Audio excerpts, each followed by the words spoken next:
croissance soutenue. Je vous remercie bien. Naturellement, sur le point de vue démocratique, la question, c'est de si les générations pressantes peuvent prendre des décisions qui lui permettent de définir le futur du pays dans des circonstances qui sont très difficiles. Alors, je vois quelques tensions avec la présentation du professeur Stark, mais ça sera pour la discussion que nous pourrons aborder ces questions.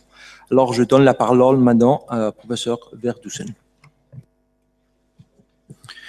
Je vous remercie. Alors, je vous avoue que quand j'ai découvert le titre de la contribution qu'il m'a été demandé de présenter dans le cadre de cette table ronde, j'ai traversé un profond moment de doute. Et je dirais pour deux raisons. D'abord parce que derrière des termes qui sont apparemment très, très objectifs, il ne faut pas se cacher que le sujet comporte évidemment des enjeux idéologiques très importants et qu'il est très difficile, je trouve, pour un scientifique d'avoir sur cette question une posture axiologique, idéologique complètement neutre. Et il y a une seconde raison qui est que je ne suis que professeur de droit constitutionnel. Et pire encore, je fais partie de ces constitutionnalistes qui sont pris d'effroi chaque fois qu'il s'agit de pénétrer dans cette zone constitutionnelle, obscure et angoissante qu'est le droit budgétaire. Alors, je crois que si on peut reconnaître à la règle d'or au moins une plus-value, c'est qu'évidemment, elle a incité, voire elle a contraint les constitutionnalistes à se familiariser avec des notions que jusqu'à présent nous avons manipulées, pour beaucoup d'entre nous en tout cas, avec très peu d'enthousiasme. J'ai été très frappé au Congrès mondial de Oslo de voir que, et je ne crois pas me tromper, que l'atelier qui a eu le plus de succès, ou en tout cas un de ceux qui a eu le plus de succès, était l'atelier consacré précisément aux questions relatives à l'équilibre des budgets. Et je trouve cela quand même particulièrement significatif.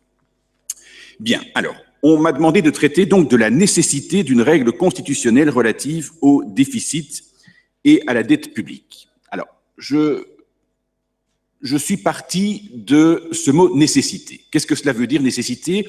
Qu'est-ce que cela veut dire, être nécessaire? Alors, je crois qu'il y a deux manières d'entendre le mot « nécessaire ». Je serai plus rapide sur la première façon de l'entendre.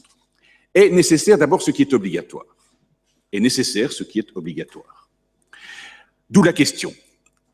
L'insertion dans la Constitution des États de l'Union européenne, ou en tout cas de la plupart d'entre eux, d'une règle relative au déficit, à la dette publique, est-elle obligatoire? Oui, tout le monde est d'accord pour dire que la règle doit être internalisée, qu'elle doit être transposée, mais doit-elle l'être dans la Constitution? Est-ce que l'internalisation doit être une constitutionnalisation?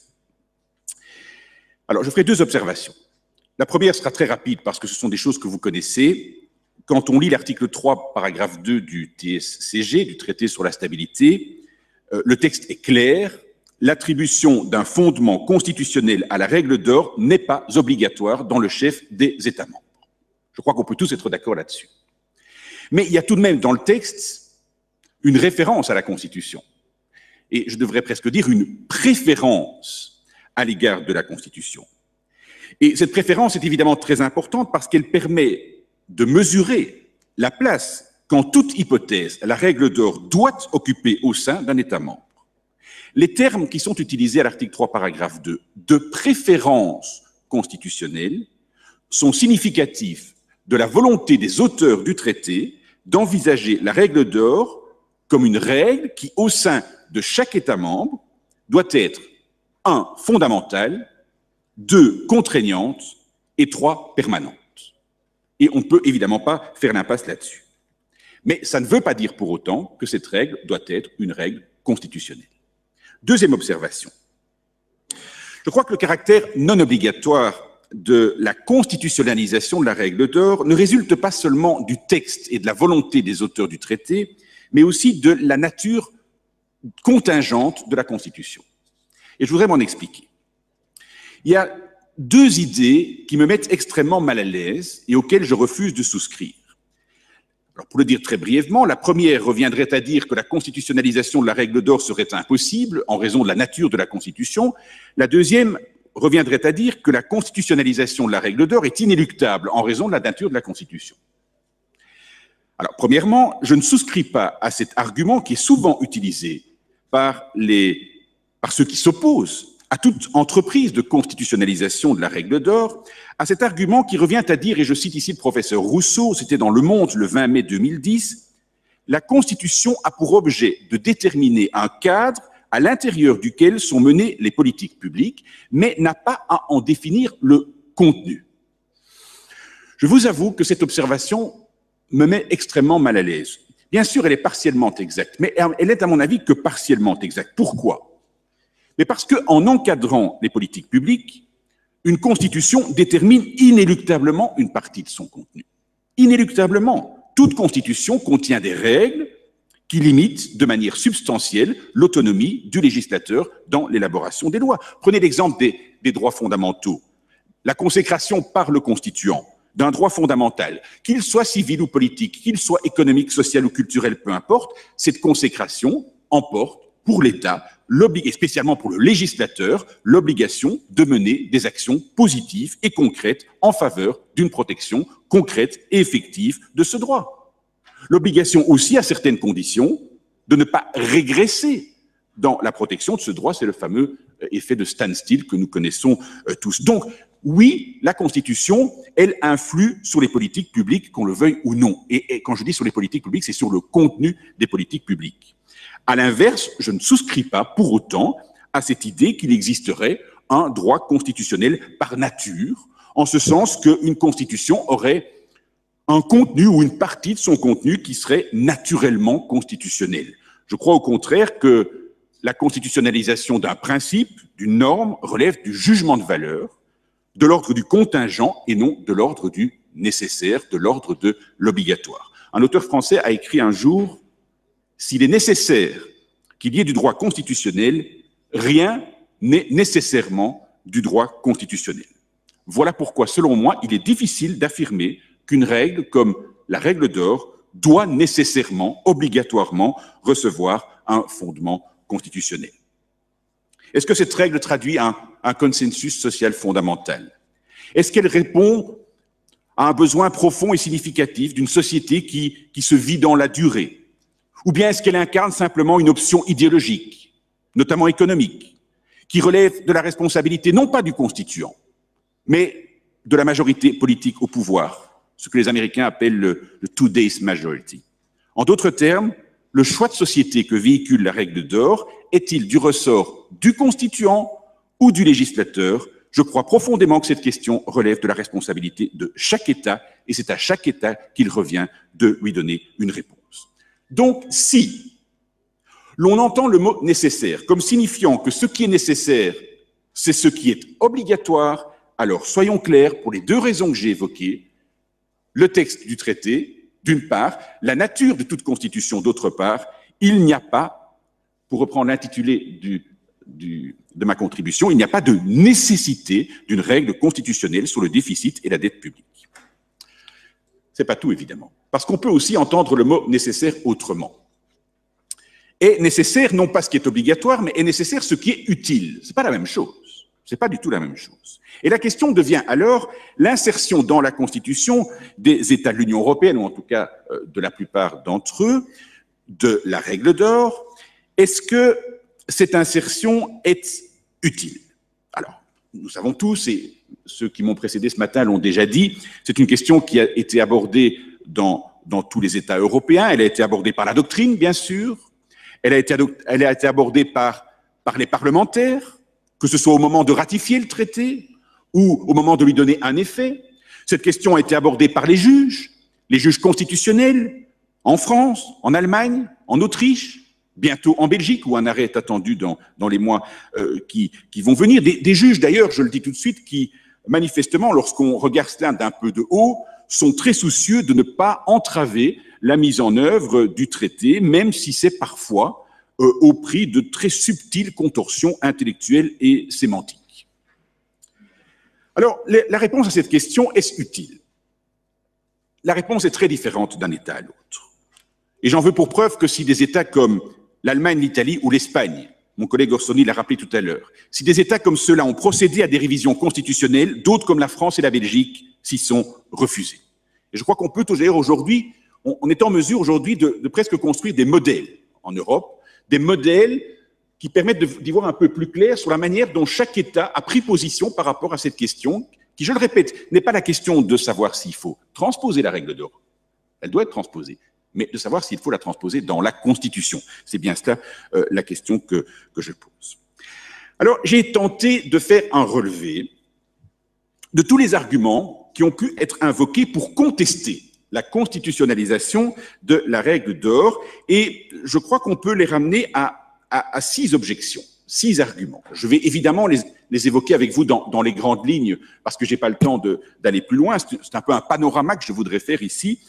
On pourrait presque dire que ce que je vais vous offrir, c'est une sorte de manuel du parfait adversaire de la constitutionnalisation de la règle d'or. Alors, première objection, c'est la plus répandue, c'est la plus connue, et donc je ne vais pas trop m'appesantir là-dessus, l'autonomie parlementaire.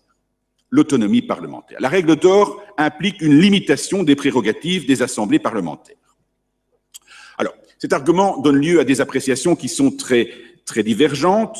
D'un côté, vous avez ces auteurs qui soulignent qu'il y a une certaine forme de paradoxe, dans la mesure où, à travers la règle d'or, il s'agit de restreindre le pouvoir d'appréciation des assemblées, alors même que la constitutionnalisation de principes budgétaires à l'origine procède du souci de réserver les décisions budgétaires à l'appréciation exclusive d'assemblées parlementaires, d'assemblées élues démocratiquement. Et puis d'un autre côté, il y a ceux qui, comme la Cour constitutionnelle fédérale d'Allemagne, dans le fameux arrêt dont on a parlé tout à l'heure, vient nous dire finalement la règle d'or, je réduis, le professeur Stark ne m'en voudra pas de réduire à une simple formule, mais ce que dit finalement la Cour constitutionnelle, c'est reculer pour mieux sauter. Et on retrouve ici, finalement, l'idée de génération future. La Cour constitutionnelle fédérale allemande, paragraphe 224 de l'arrêt, dit effectivement, il y a une restriction très sensible au pouvoir du Parlement, mais elle dit même si effectivement il y a une restriction qui est très sensible, dans le même temps, ça sert dans le futur à garantir le pouvoir dans le futur d'appréciation des assemblées parlementaires. On retrouve ce que vous disiez tout à l'heure, l'idée de génération future. Bon, alors je ne suis pas très long parce que je pense que cette objection ne concerne pas tellement le problème de la constitutionnalisation de la règle d'or, mais en fait cette objection, elle concerne la règle d'or elle-même en tant qu'elle est contraignante. Donc c'est un argument qui est tout de même un peu plus large. Alors je profite de cela, de ce caractère contraignant de la règle d'or pour évoquer tout de même la solution retenue en France. En France, le Conseil constitutionnel a été saisi sur base de l'article 54 de la Constitution française. Il a rendu une décision dont on a parlé tout à l'heure. Je parle évidemment sous le contrôle de tous les éminents collègues français qui sont ici autour de cette table et qui me corrigeront si je devais dire la moindre bêtise. Mais le Conseil constitutionnel, qu'est-ce qu'il a fait? Donc il a été saisi d'une question, de la question de savoir si le traité était compatible avec la Constitution française. Le Conseil constitutionnel dit, il y a finalement 2 solutions possibles. On révise la Constitution ou on adopte une loi organique. Et puis immédiatement après avoir ouvert cette porte, double porte en fait, il dit, ah oui, mais non, il y en a encore une autre. Il y a une autre porte possible, il y a encore une autre alternative. Et le Conseil dit très exactement ceci. Dans la seconde branche de l'alternative, les stipulations du traité, article 3, paragraphe 2, donnent aux États la liberté de déterminer les dispositions dont le plein respect et la stricte observance garantissent de quelque autre façon que les règles relatives à l'équilibre des finances publiques prennent effet dans le droit national, etc., etc. Et le Conseil constitutionnel suggère alors que la règle d'or soit transposée, Guy Orsoni l'a dit tout à l'heure, dans la loi de programmation pluriannuelle des finances publiques avec un encadrement, mais un encadrement par une loi organique. Et dans la ligne de la décision du Conseil constitutionnel, c'est la seconde voie qui a été choisie par les autorités françaises. Le 22 décembre 2012, on l'a dit tout à l'heure, une loi organique a été adoptée sur la programmation et la gouvernance des finances publiques. Alors, la solution française, elle a suscité des réactions très diverses de la doctrine. Des objections ont été soulevées par une partie de la doctrine. Et entre autres critiques, il a été souligné, d'une part, que le raisonnement du Conseil constitutionnel se fonde sur une interprétation très large, erronément large de l'article 3, paragraphe 2 du traité. D'autre part, que les lois de programmation pluriannuelles n'ont pas de caractère normatif, mais un caractère programmatif. Alors, je cite ici un auteur qui est Jérôme Roux, qui a publié sur cette question un commentaire qui est très critique, et je ne peux que vous suggérer de comparer d'ailleurs le commentaire que Jérôme Roux a consacré à la décision du Conseil constitutionnel avec le commentaire que Éric Oliva a consacré à cette même décision. Le commentaire d'Éric Oliva est beaucoup plus prudent, et l'on voit effectivement émerger deux attitudes différentes. Jérôme Roux réagit finalement en constitutionnaliste juriste très puriste, et Éric Oliva a une réaction qui est beaucoup plus pragmatique, on va le dire comme cela, par rapport à la décision du Conseil constitutionnel. Alors, deuxième objection. Je serai très bref sur cette deuxième objection. Lorsqu'on envisage la constitutionnalisation de la règle d'or, je crois qu'on ne peut pas tout de même manquer de constater qu'elle est lourde d'une symbolique sur le sens du vivre ensemble.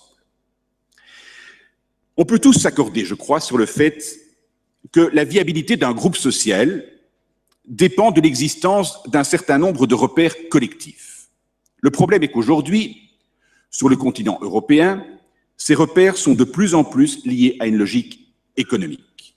L'espace démocratique est dominé par le discours économique, les politiques publiques sont évaluées principalement à l'aune de paramètres économiques, l'efficience, la performance sont devenus les maîtres mots aujourd'hui des messages politiques. Et pour une partie non négligeable de la population européenne, cette symbolique génère au mieux de l'incompréhension, au pire de la colère, voire de la révolte. Alors pour ce qui nous concerne, constatons que cette symbolique nourrit les appréciations des adversaires de toute forme de constitutionnalisation de la règle d'or. Parce que constitutionnaliser la règle d'or, c'est conférer une légitimité constitutionnelle, donc une forte légitimité, à cette irradiation de la logique économique dans tous les recoins de la vie en société. Parce que c'est aussi, et peut-être surtout, une manière de pérenniser le clivage actuel entre les partisans et les adversaires du tout économique. Or, de nombreux intellectuels se demandent actuellement si ce clivage n'est pas en train de remplacer, de supplanter la bipolarité entre la droite et la gauche. Alors que cela soit exact ou non, ce qui est certain, c'est que ce clivage divise profondément les sociétés contemporaines, et c'est là sans doute, peut-être, dans l'esprit de certains, une raison supplémentaire de douter de l'opportunité d'une constitutionnalisation de la règle d'or.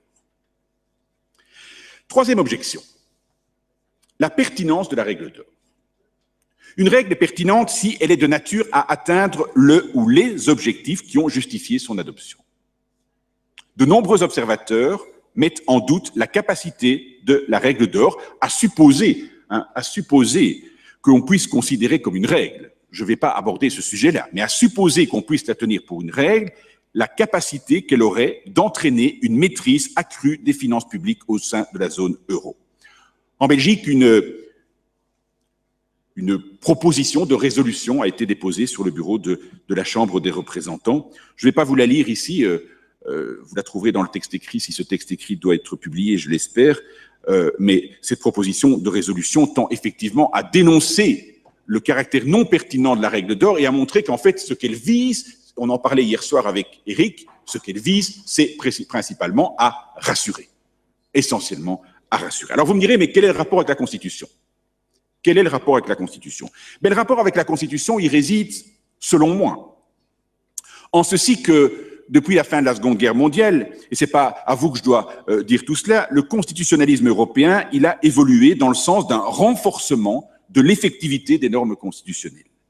Alors bien sûr, la Constitution, elle a toujours été d'une manière ou d'une autre, elle a toujours procuré des modèles de conduite. Elle a toujours eu vocation à être respectée par ses destinataires. Bref, personne n'a jamais contesté la normativité, l'obligatoriété de la Constitution.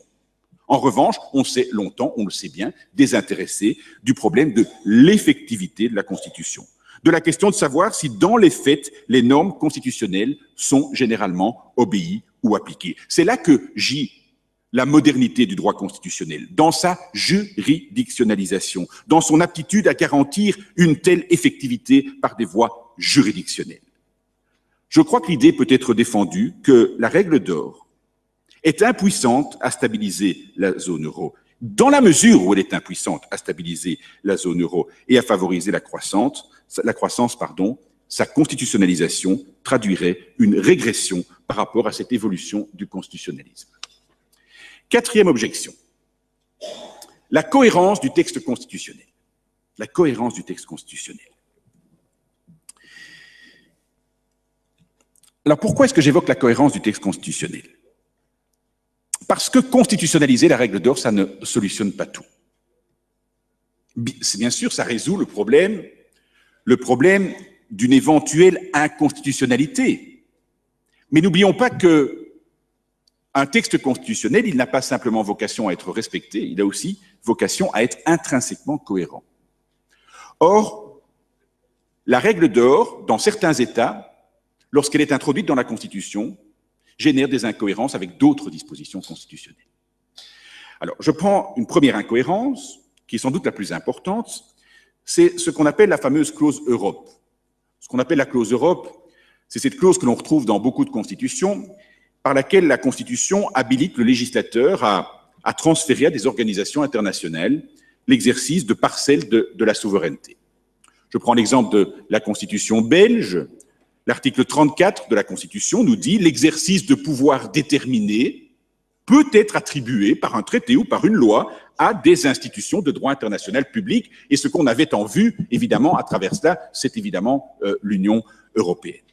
Et la rédaction de la clause Europe est très comparable dans beaucoup d'États. Je prends l'exemple de l'article 34 de la Constitution belge, mais c'est comparable dans beaucoup d'États.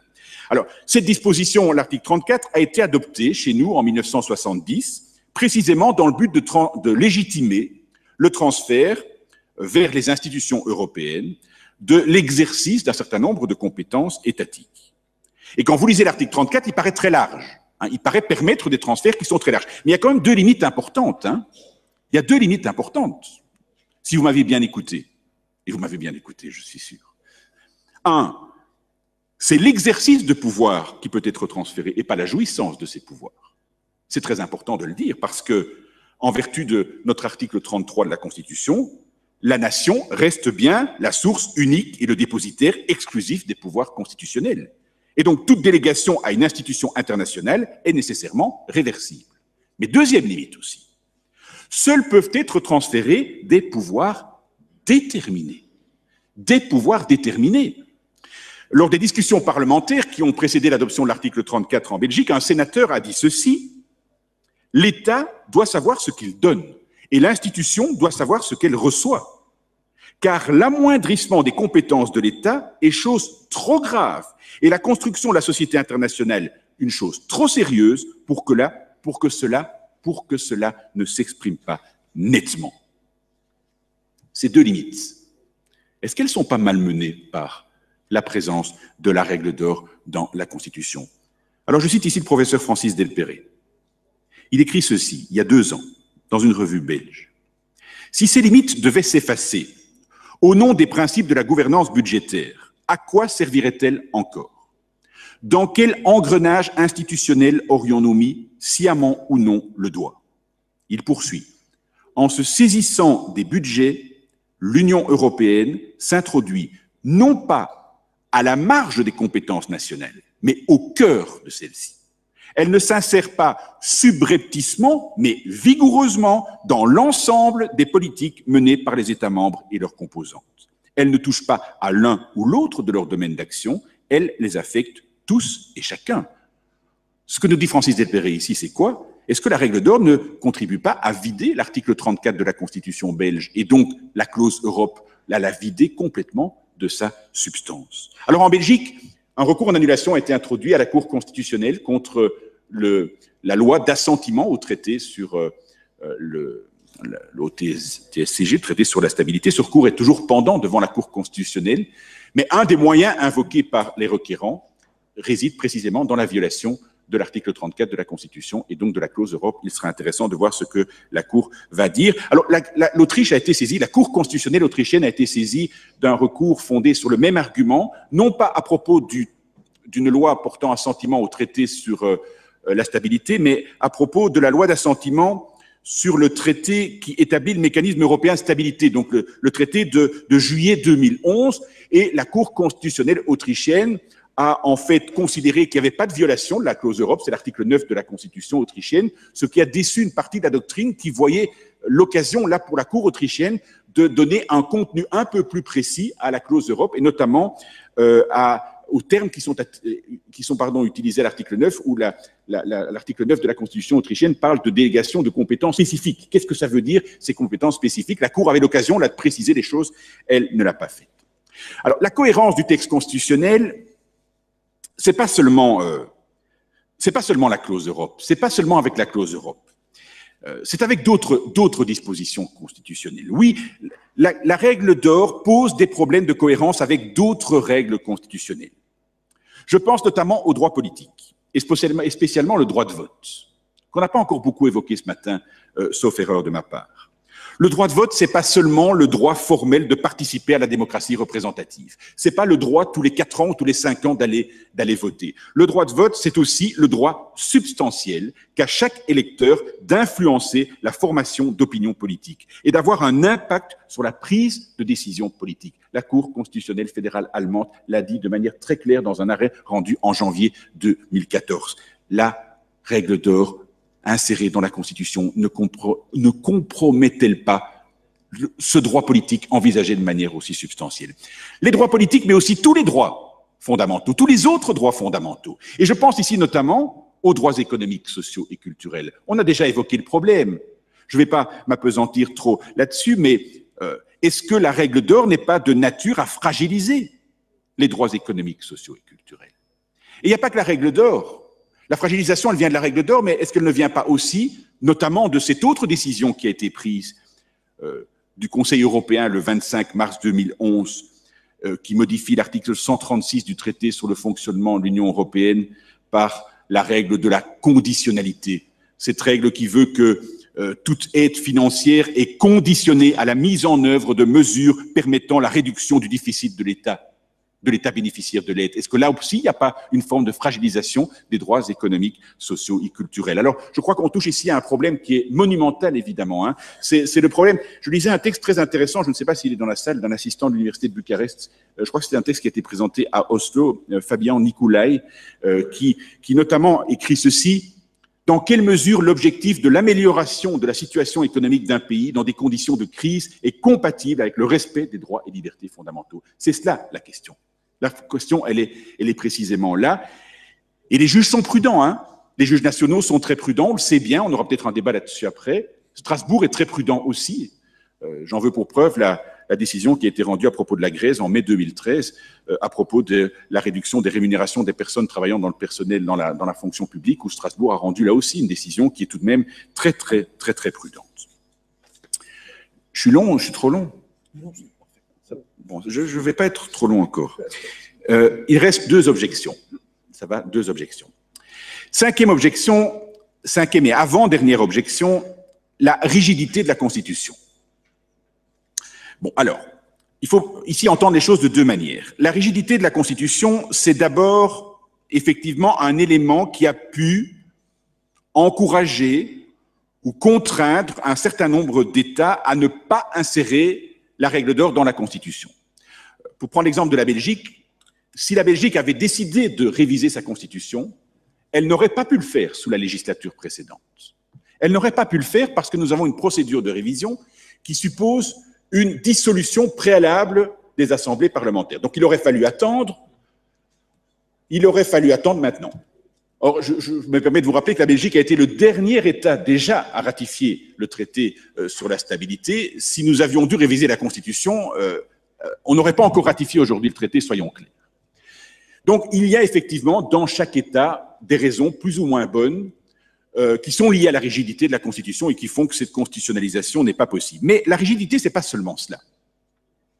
La rigidité, elle a une autre conséquence et qui concerne cette fois la mise en œuvre de la règle d'or. Pas la ratification du traité, la mise en œuvre de la règle d'or. Et ici, je voudrais m'attarder quelque peu sur le cas de la Belgique. Nous avons un Conseil d'État en Belgique et il y a une section de législation du Conseil d'État qui rend des avis à titre préventif sur des projets, des propositions de loi. Et le Conseil d'État a rendu sur l'avant-projet de loi portant assentiment au traité sur la stabilité un avis en 2012.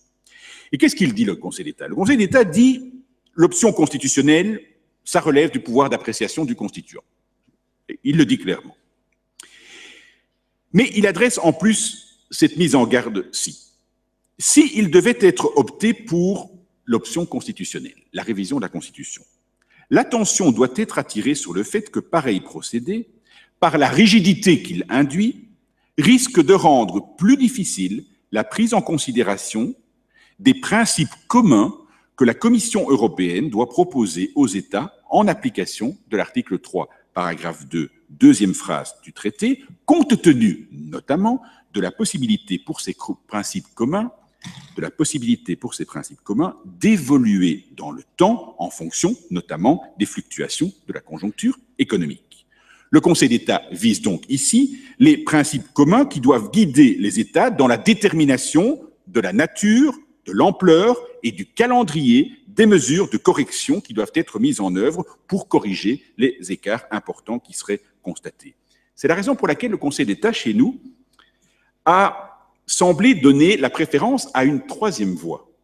Pas la voie constitutionnelle, pas la voie législative, même renforcée. Nous avons en Belgique des lois spéciales qui sont, on peut apparenter aux lois organiques d'une certaine manière. Non, pas ces voies-là, mais une voie conventionnelle. La voie d'un accord de coopération. Alors, la Belgique est un État fédéral. C'est un État, évidemment, un peu particulier. Et dans notre État fédéral, dans les matières qui requièrent une harmonisation minimale, la collectivité fédérale et les collectivités fédérées, elles peuvent conclure entre elles des accords de coopération afin de régler conjointement un certain nombre de matières, étant entendu que dans certains cas, l'accord de coopération doit recevoir l'assentiment de tous les législateurs, notamment lorsque l'accord de coopération règle des matières qui sont de nature législative. Le 29 novembre 2013, un accord de coopération a été conclu entre la collectivité fédérale et les collectivités fédérées pour mettre en œuvre l'article 3, paragraphe 1er du traité. Et dans cet accord, je vous fais grâce du contenu de l'accord, sinon on est encore là dans une heure, mais dans cet accord, les différentes parties s'engagent à inscrire leur budget dans l'objectif d'équilibre des comptes des administrations publiques inscrit à l'article 3 du traité. À la suite de cet accord, chaque collectivité a réagi de manière très diverse. Je ne vais pas vous ennuyer avec cela. Mais que penser de cette formule? L'accord de coopération. C'est bien ou c'est pas bien? Est-ce que ça satisfait aux exigences de l'article 3, paragraphe 2? Alors, j'ai envie de dire oui, si deux conditions sont réunies. Deux conditions. Première condition, ça dépend évidemment de la force juridique qui est reconnue à ces accords de coopération.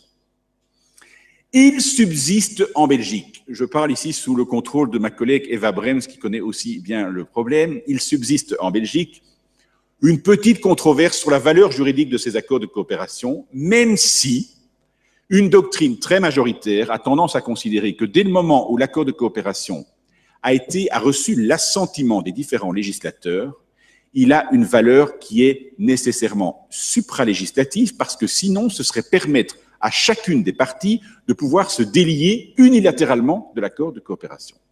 Et donc, en cela, si on lui reconnaît une valeur supralégislative, on peut dire qu'il a un caractère contraignant pour les législateurs et que donc il satisfait à l'article 3, paragraphe 2. Mais il y a une deuxième condition. Le caractère suffisant de cette formule des accords de coopération dépend aussi des sanctions. Que se passe-t-il? C'est très bien de dire que chaque législateur, lorsqu'il adopte son budget, doit respecter l'accord de coopération. Mais que se passe-t-il s'il ne le fait pas, s'il ne respecte pas l'accord de coopération? Et là, la question est beaucoup plus délicate.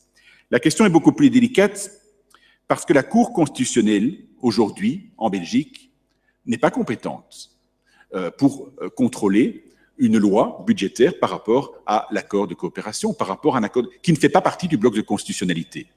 Mais il y a, à mon avis, je regarde Eva Brems, je ne sais pas si elle sera d'accord avec moi, il y a peut-être une manière de s'en sortir.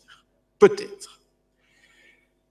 Nous avons connu en Belgique une réforme de l'État très importante ces dernières années, Et en janvier 2014, la Cour constitutionnelle a reçu une compétence supplémentaire.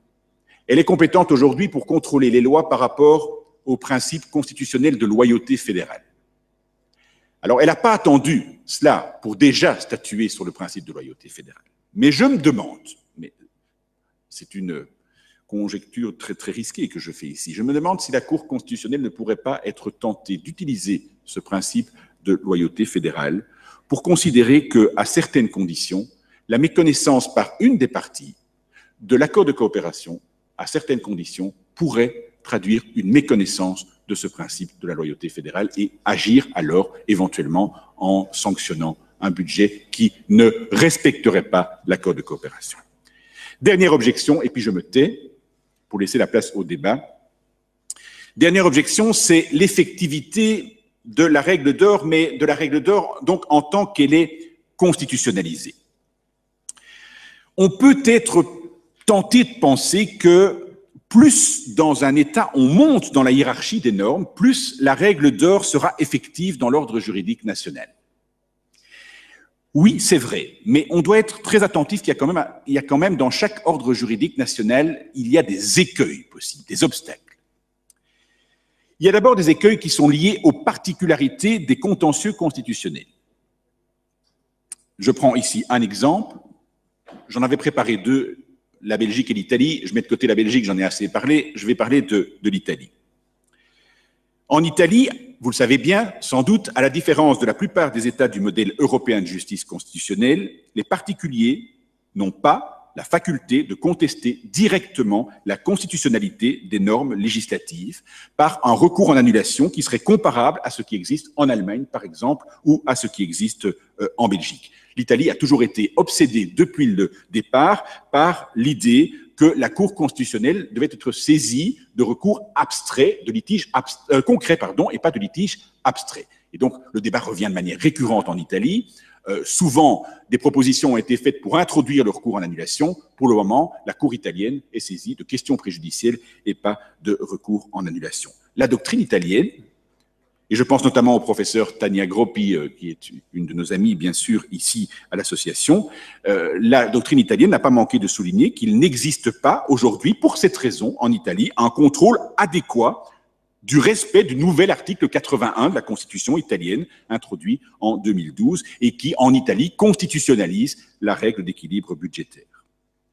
Deuxième écueil possible sur l'effectivité de la règle d'or, c'est un écueil qui est lié à la politique jurisprudentielle des cours constitutionnelles. Que se passera-t-il le jour où une cour constitutionnelle devra exercer un contrôle sur base d'une règle d'or qui aura été constitutionnalisée? En cas de non-respect, que va faire la Cour? Va-t-elle annuler? Va-t-elle annuler totalement, partiellement le budget? Ce serait évidemment une très lourde responsabilité qui serait de nature à générer la plus grande insécurité juridique. Et c'est la raison pour laquelle on peut penser que les juges constitutionnels se résoudraient à un contrôle qui sera très marginal. Un examen d'ailleurs comparatiste de la jurisprudence constitutionnelle montre qu'en règle générale, les juridictions constitutionnelles sont très réticentes à étendre leur contrôle au cœur des dispositifs budgétaires. Qui plus est en période de crise économique où la tentation du judicial restraint est encore plus forte. Et puis enfin, ce sera le dernier mot, il y a des écueils qui sont aussi liés au caractère intergouvernemental du traité. C'est un traité intergouvernemental qui sort formellement du domaine communautaire. Dans la mesure où le traité lui-même, n'étend pas aux dispositions qu'il contient le mécanisme du renvoi préjudiciel en interprétation, qui est organisé par l'article 267 du traité sur le fonctionnement de l'Union européenne, les cours constitutionnelles sont dans l'impossibilité de renvoyer à la Cour de justice des questions préjudicielles en interprétation de la règle d'or. Or, ne serait-il pas logique que, saisi d'un litige sur la compatibilité d'un budget avec la règle constitutionnelle internalisant la règle d'or, la juridiction constitutionnelle puisse s'adresser, en cas d'incertitude sur la portée réelle de la règle d'or, puisse s'adresser à la Cour de justice de l'Union européenne. Vous comprendrez que cette question intéresse tout particulièrement mon pays, la Belgique étant le pays où la Cour constitutionnelle a posé le plus de questions à Luxembourg. Sur la période qui va de 2003 à 2013, nous avons adressé à Luxembourg 62 la Cour constitutionnelle a adressé à Luxembourg 62 questions préjudicielles en validité ou en interprétation. Je me tais, je vous remercie très vivement pour votre attention.